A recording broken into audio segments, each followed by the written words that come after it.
Hello friend, তোমরা সবাই কেমন আছো? চলে এলাম তোমাদের সাথে একটা নিউ ব্লগ নিয়ে। আর দেখো, শ্রাবণ মাস কিন্তু চালু হয়ে গেছে। আর এখানে বাবাকে বসিয়ে দিয়েছি। আর আমার ছেলে দেখো, ও কিন্তু সকালবেলায় উঠে স্নান টান করে কিন্তু কারণ পুজো দিচ্ছে। তো ওকে বললাম তুই সকাল সকাল তাড়াতাড়ি স্নান টান করে পুজো দিয়ে নে, আমার তো একটু দেরি হবে। তো আমিও পুজো দেবো, কিন্তু ছেলেকে বললাম বলে ও একা দিয়ে দিচ্ছে। আর কেমন লাগছে আমি বাবাকে বসিয়েছি অবশ্যই কিন্তু কমেন্ট করে বলো। আর তোমরা কেমন আছো ফ্রেন্ড? তোমরা কিন্তু কেউ কমেন্ট করছো না, কেমন আছো একটু বলো না প্লিজ। আর একটা জিনিস জানো তো, মিশো থেকে অর্ডার করেছিলাম, যেহেতু আমি এখানে নিউ, আমার কাছে সেরকম কিছুই নেই পুজোরও সামগ্রী।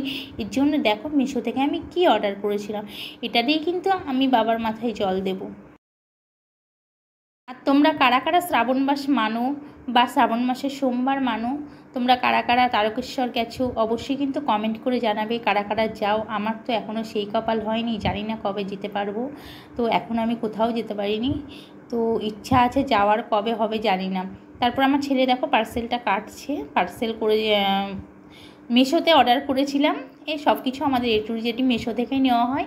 বাজারে খুব একটা যাওয়ার টাইমই হয়ে ওঠে না, এর জন্য মিশো থেকে অর্ডার করে ঘরে পৌঁছে দিয়ে যায়, যার জন্যে আর কোথাও যাওয়াও লাগে না, খোঁজাও লাগে না। এরকম এই ঘরটা অর্ডার করেছিলাম, তামার ঘট আছে এটা। তো কেমন লাগলো ভিডিওটা অবশ্যই কিন্তু কমেন্ট করো ফ্রেন্ড। আবারও বলছি, বারবার কিন্তু আমি ভিডিওর মাঝে মাঝে তোমাদের কিন্তু একই কথা বলছি, একটা কমেন্ট কিন্তু করো। তোমরা কেউ কমেন্ট করছো না। ভিডিওটা এখানে শেষ করছি, আবার আসছি নেক্সট ভিডিও নিয়ে। Bye bye friend.